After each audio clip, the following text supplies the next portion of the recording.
Internet, I love Claudia. You know that. I've said that several times. But I don't exactly love her half of Hugia. I remember watching rom-coms with her and laughing about how silly the women were, how everything in their lives seemed to revolve around finding the one, and once the one was located, true happiness that could never be soiled was finally obtained.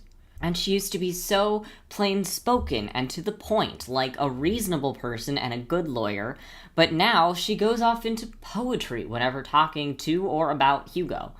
I heard her reciting Hamlet's letter to Ophelia, the "Doubt thou the stars of fire" one. People do get that that's decidedly not romantic, right? That Hamlet's just being an asshole through that whole thing. Side note, why is that the second time I have heard her inappropriately quote Hamlet? Now that Claudia is in a happy relationship, she's decided that I need to be convinced to do the same. Because what makes one person happy makes all people happy, right? Yes.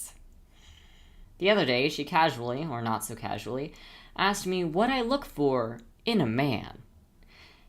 Not a partner or a spouse. A man.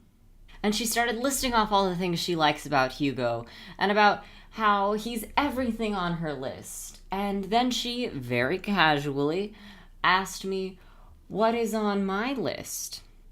I don't have a list of desired traits in a thing I don't want.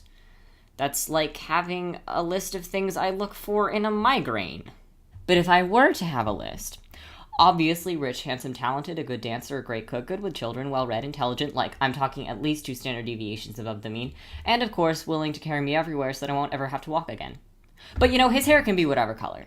Until one person has all of those traits, I won't be satisfied.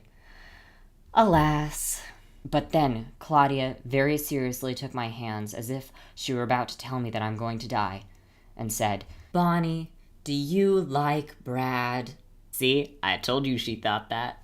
Oh, about as much as rubbing my face on hot asphalt. Now, I have no idea why she would think that I could do anything more than tolerate Bradley. In the first place, we argue all the time. And not even in the flirty, bantery kind of way. In the normal, I fundamentally disagree with you about literally everything way. Why can't you ever be serious? Do you like Brad? Please, Claudia. I think Bradley would have to be human for me to like him. I think I ticked her off, but just because she is stupid in love doesn't mean that I am, or that I want to be. And seriously, Bradley? She and Hugo probably just want a double date and they think this would be convenient.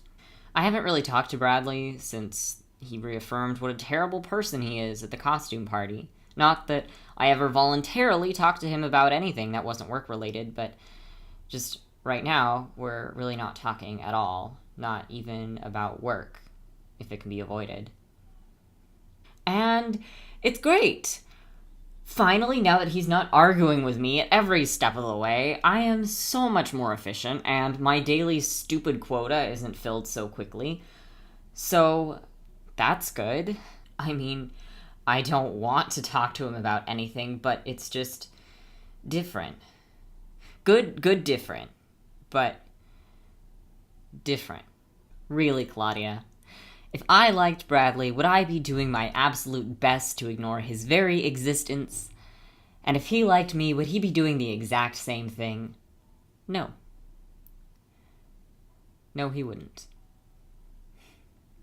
So, moral of the story, Claudia is very sweet and well-meaning and drunk on hormones, and this has caused her to make some hilariously terrible assumptions about me and what I want. Poor Claudia. Some rest and sleep and lots of water will help.